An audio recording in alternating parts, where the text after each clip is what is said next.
अपने आत्माओं गीता जी अध्याय नंबर 15 के श्लोक नंबर 1 से 4 में ये वर्णन दिया है कि उल्टा लटका हुआ संसार रूपी वृक्ष है।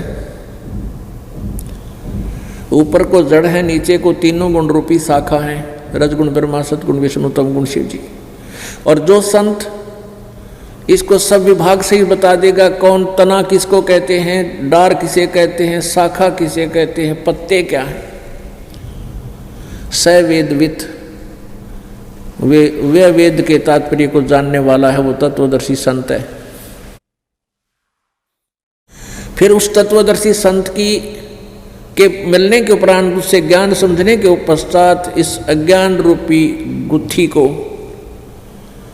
तत्व ज्ञान रूपी शस्त्र से काट के उसके पश्चात उस परमात्मा के उस परम पद को की खोज करनी चाहिए, जहां जाने के बाद ये प्राणी फिर लौट के संसार में कभी नहीं आते, अर्थात पूर्ण मोक्ष प्राप्त करते। अब गीता जी अध्याय नंबर 15 के श्लोक नंबर 16 और 17 में 3 प्रभु बताए हैं, एक सरपुरुष एक अक्षर पुरुष 16वें श्लोक में। और ये दोनों भगवान बताए हैं कि ये भी नाशवान हैं और इनके अंतर्गत जितने प्राणी हैं ये इनका भी स्थूल शरीर नाशवान है। जीव आत्मा तो वैसे ऑटोमेटिकली स्वाभाविक अमर है। उसके बाद 17वें श्लोक में 15वें अध्याय के गीता जी में कहा है कि उत्तम पुरुष है तू अन्य परमात्मा इति उदाहरते हैं, यह लोक तरम आविश्य विभर्ति अवय ईश्वर है। उत्तम पुरुष पुरुषोत्तम, पुरुषोत्तम माने श्रेष्ठ प्रभु, वास्तविक परमात्मा, वो तो कोई ऊपर वर्णित 16वें श्लोक में जो वर्णित सरपुरुष और अक्षर पुरुष, इनसे कोई और है, अन्य है। ये सरपुरुष ये ब्रह्म है, सरब्रह्म भी कहते हैं इसको, क्षर ब्रह्म, और अक्षर ब्रह्म ये परब्रह्म है। सरब्रह्म के 21 ब्रह्मांड हैं और अक्षर ब्रह्म के 7 शंख ब्रह्मांड हैं। और जो इनसे अलग जो परमात्मा है, वास्तव में जो भगवान कहलाता है, उसके असंख्य ब्रह्मांड हैं, सबके ऊपर कुल का मालिक है। तो इसमें लिखा है कि उत्तम पुरुष तो अन्य परमात्मा इति उदाहरते, यह लोक तरम आविश्य विभर्ति अवैश्वर है। यह परमात्मा तीनों लोकों में प्रवेश करके और सबका धारण पोषण करता है। ये वास्तव में अविनाशी प्रभु है, अविनाशी परमात्मा है। अपनात्मा यहाँ यजुर्वेद अध्याय नंबर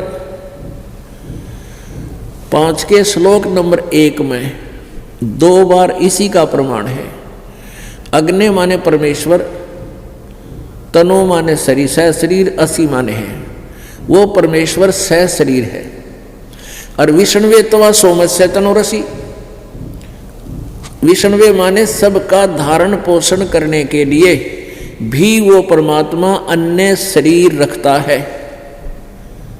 जैसे स्वामी रामानंद जी को, संत गरीबदास जी को, संत नानक दास साहिब जी को, संत दादू दास जी को, संत मलुक दास जी को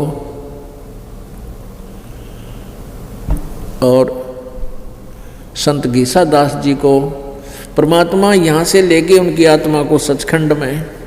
उन्होंने जाकर यही देखा था कि एक रूप तो परमात्मा यहाँ घूम रहे हैं और दूसरे रूप में सचखंड के सिंहासन पर विराजमान है, ओवरऑल कंट्रोलर के रूप में।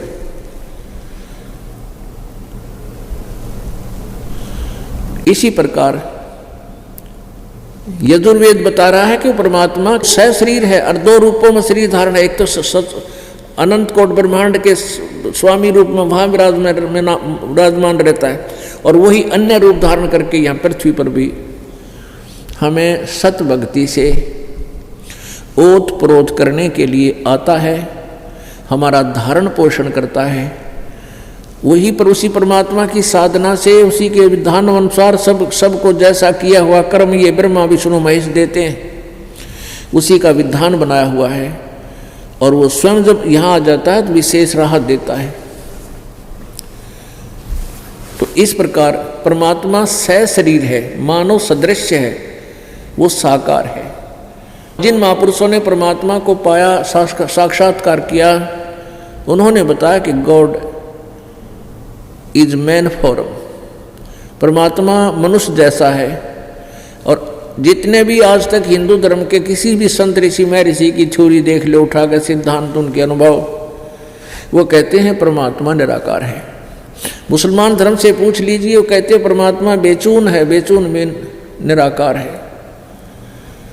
और ईसाई धर्म से के किसी भी अनुयायी से पूछिए, गॉड इज फॉर्मलेस, परमात्मा निराकार है। और हमारे सदग्रंथ का वो साकार है, मनुष्य दृश्य।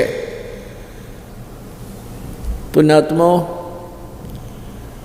परमेश्वर की एक वाणी है, मोती मुक्ता दर्शत नाई, ये जग है सब अंदरे, दिखत के तो नैन चश्म, इनका फेरा मोतिया बंदरे।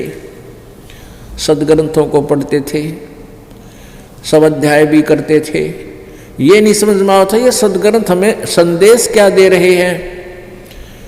तो परमात्मा कहते हैं, ये जितने भी ये विद्वान थे, मंडलेश्वर थे, ऋषि थे, ये पीर थे, गुरु थे, ये दिखे तो न्यू थे, बड़े विद्वान पुरुष हैं जिन्होंने संस्कृत भाषा आती है, फारसी भाषा आती है और इंग्लिश अच्छी तरह बोल लेते हैं।